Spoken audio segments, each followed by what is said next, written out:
Del Padre, del Hijo y del Espíritu Santo. Amén. Queridos hermanos, continuamos en nuestra explicación del Catecismo Básico para Adultos, lección 30, apoyándonos como base en el Catecismo Bíblico y Apologético, lección 30. Hemos dicho que en el mandamiento no hurtar o no robar prohíbe quitar o retener injustamente lo ajeno contra la voluntad de su dueño y causar perjuicio al prójimo en sus bienes. Y el 10º mandamiento prohíbe el deseo de apoderarse injustamente de los bienes del prójimo. No solamente Dios prohíbe el robo, el hurto, también prohíbe el deseo de tener injustamente los bienes ajenos. Y se quita injustamente los bienes ajenos con el robo, con fraude y usura. Por ejemplo, el robo hurto es un acto por el cual se toma el bien del prójimo por astucia o por violencia. El fraude es un robo disimulado, hecho en las compras-ventas o engañando en la calidad o calidad de las cosas. Y la usura es un robo indirecto que cometen los que exigen un interés exagerado, por lo mismo injusto, por los valores prestados. Hemos dicho también que se retiene justamente lo ajeno, no devolviendo a su dueño lo que se ha robado, hallado o recibido en el depósito, no pagando las deudas cuando se puede, reteniendo el salario de los obreros o criados.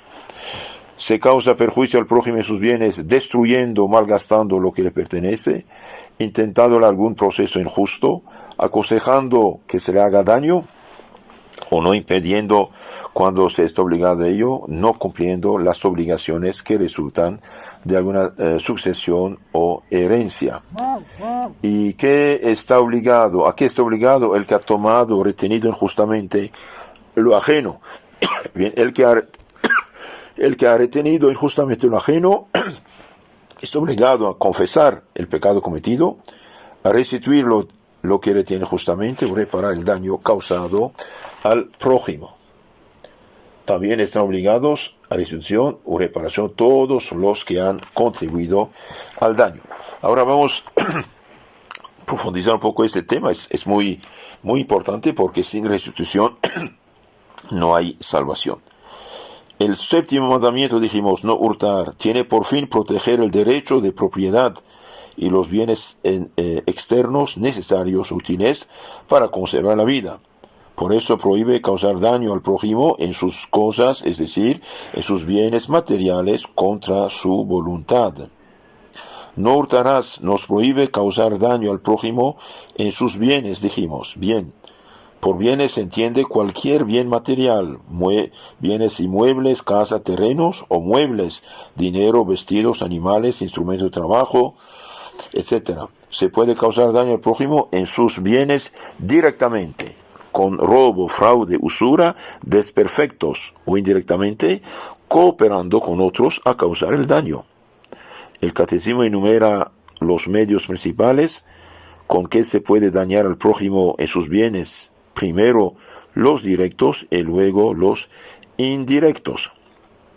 Por tanto, prohíbe los hurtos, prohíbe los desperfectos y la usura y fraude en los contratos y servicios, y también prohíbe ayudar a hacer daño.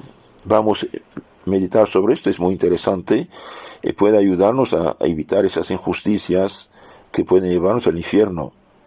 Entonces prohíbe los hurtos. El hurto consiste en quitar a escondidas los bienes a su legítimo dueño y contra su voluntad. Judas ocultamente y contra la voluntad del maestro de los apóstoles se apoderaba de los pocos recursos de que disponían. El hurto es hurto tomar ocultamente los bienes ajenos contra la voluntad razonable del dueño legítimo. Cuando el dueño no puede oponerse razonablemente, no hay hurto. Por ejemplo, cuando para no morir de hambre tomas alguna cosa para comer. en la despensa de tu vecino. Usted muere de hambre, hace 3 días no comió nada, pasa en el campo, toma una manzana, 2 manzanas, unos bananos, come. Esto no es hurto, tiene que no morir de hambre. Esto, ningún hombre se negaría a dar unos bananos, unas manzanas, unas frutas al que está muriendo de hambre, ¿no? El dueño en este caso, supuesto que pudiera hacerlo, debería ayudarte y darte lo que tú tomas. Tienes hambre, tienes sed, y bien tomas algo del jardín, no es hurto. El dueño debería dártelo de todo modo. Si un deudor tuyo, pudiendo, rehúsa pagarte lo que te debe, no cometes hurto. Si a escondidas tomas lo que te debe para compensar tu derecho. Bien, usted prestó algo, dio algo a alguien, o alguien te debe algo, no te paga, pudiendo pagarlo. Bueno, ahí sí se compra el chino, como dicen. Bueno, ahí usted toma el tuyo. Pero es una lástima llegar a tanto. El hurto es pecado grave o leve según el valor de la cosa robada. Generalmente se tiene como materia de pecado grave robar cosas cuyo valor en dinero bastaría para sustentar por un día al que sufrió el daño y a su familia. Entonces es pecado mortal el robo, el equivalente de un salario de un día que alimenta una familia. Cuando se roban cosas sagradas, cálices, copones, custodias, ornamentos, el pecado de hurto contra la justicia, al pecado de hurto contra la justicia se añade el pecado de sacrilegio contra la religión. Entonces, los que se roban en la iglesia, además de hurto y sacrilegio, sobre todo cálices, copones, custodias, ornamentos, cosas de la iglesia, de la misa. En ciertos casos puede ser pecado grave por los daños que causa robar cosas de poco precio en sí mismas. Si le robas a un obrero 50 centavos, y le impides así tomar el tren para ir al trabajo y le haces perder el día, cometes pecado grave. Para una persona, no se tiene, pongamos, $1 para que entiendan todos. Y con este $1 va a tomar el bus, va a trabajar. Sin esto no tiene que comer. Usted le roba ese $1 que tenía, es pecado grave porque usted impide ganar su pan. Para que los hurtos cometidos en familia sean pecados graves, se requiere que la materia valga por lo menos lo doble de un día de trabajo. El hurto es rapiña cuando el ladrón se apodera de lo ajeno por la fuerza.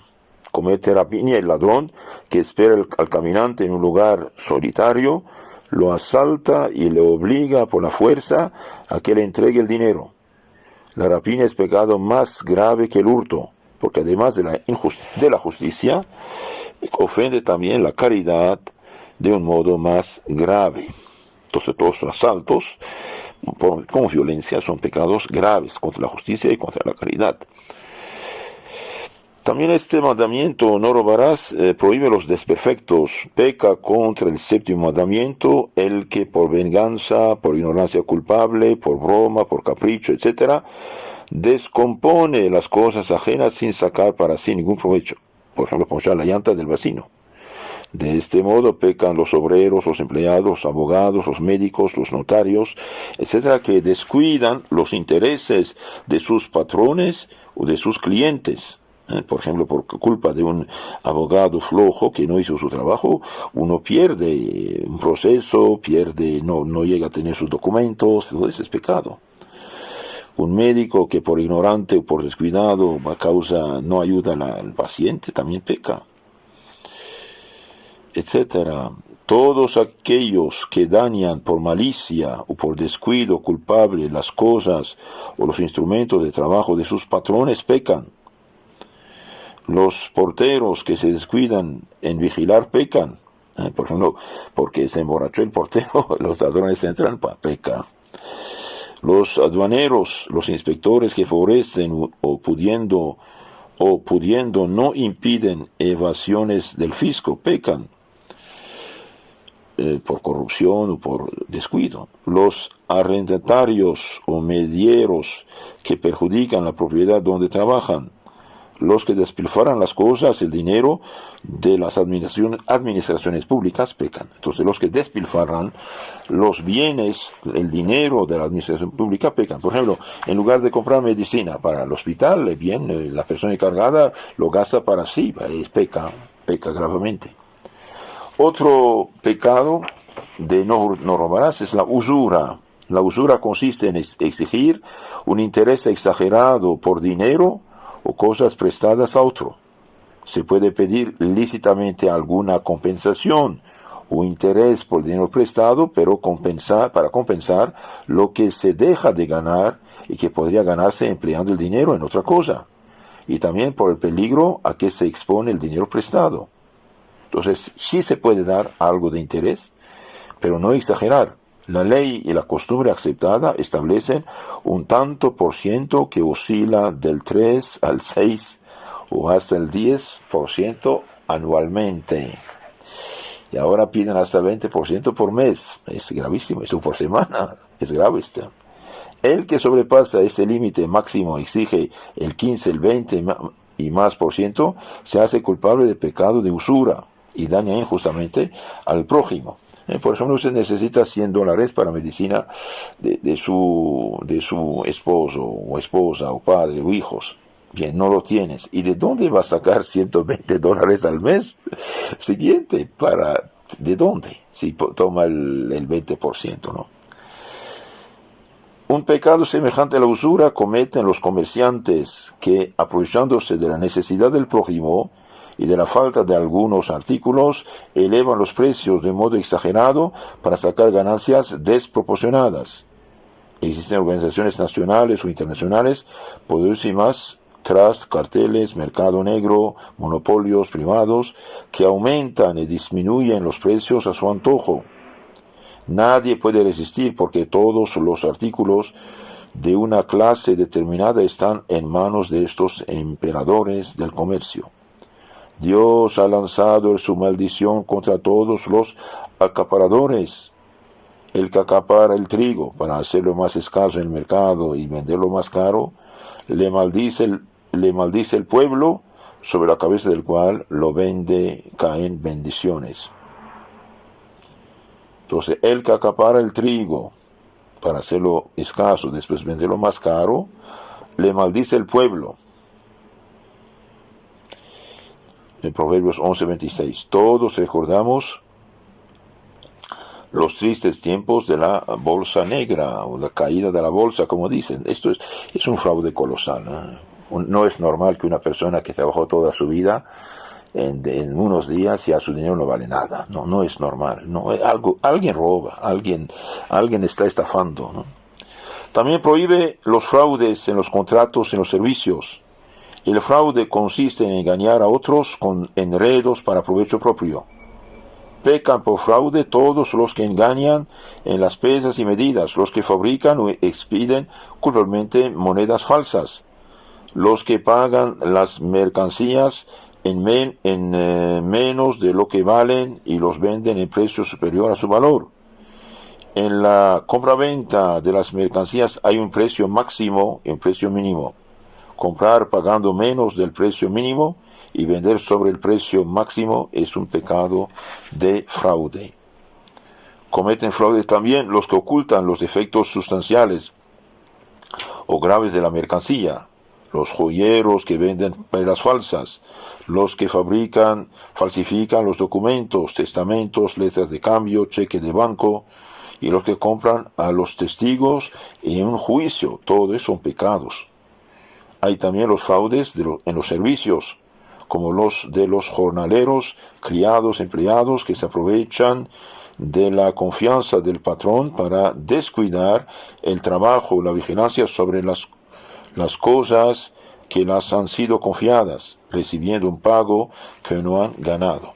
Entonces, queridos hermanos, no robarás o no hurtarás, prohíbe causar daño al prójimo en sus bienes, prohíbe los hurtos, prohíbe los desperfectos, prohíbe la usura y prohíbe el fraude en los contratos y servicios. También prohíbe ayudar a causar estos daños. El séptimo mandamiento prohíbe también el daño indirecto a los bienes ajenos. por medio de la cooperación al que causa el daño indirectamente. Santo Tomás enumera diversos modos de daño indirecto. Aconsejar de un modo eficaz que hagan daño. Alabar al que daña de modo que sea impelido, es decir, impulsado a hacerlo. Reprochar para otro se decida a causar daño. Consentir el daño por parte del que está obligado a impedirlo. Por ejemplo, padre de familia permite que sus hijos roban o se hacen de las mafiosos. Tener consigo las cosas robadas. Tener consigo cosas robadas es comprar robo. Proporcionar los medios necesarios para que otro pueda robar o causar daño. Prestar la escalera, por ejemplo, o conducir al ladrón a ir a robar o matar. No manifestar quién es el ladrón o el que ha causado el daño cuando sea posible y haya la obligación de decirlo, como un agente de impuestos que no denuncie a los que no pagan al fisco. Entonces, todos los que colaboran en el daño hecho al prójimo son culpables, igual que todos los que, por ejemplo, colaboran en un aborto, no solamente hacen pecado mortal, también están excomulgados. Aún los niños quebrantan de muchos modos el séptimo mandamiento. Debemos infundirles horror al pecado contra la justicia, acostumbrándonos a no hacer pequeños fraudes, violencias o rapiñas en los juegos, a no robar fruta u otras cosas. ¿Por qué? Porque si de chiquito hace, de grande lo hará también. Un ejemplo: cuando los hebreos conquistaron la ciudad de Jericó, Acán se apoderó de algunos objetos preciosos y los escondió en su tienda, pecando contra Dios, que había prohibido apoderarse de cualquier cosa de los enemigos. El castigo de Dios cayó pronto sobre Israel, que fue vencido y puesto en fuga. Josué entonces pidió al Señor por el pueblo y Dios le reveló que la derrota se debía al pecado y mandó que el rey fuera castigado con la muerte. Habiéndose reunido el pueblo y echado suerte, se descubrió el pecado de Acán, que fue apedreado. Josué capítulo 7. Dios castigó a Heliodoro, que intentaba robarse el tesoro del templo de Jerusalén. Segundo libro de Macabeos, capítulo 3, por ejemplo. Bien, en la charla siguiente vamos a analizar más a fondo lo que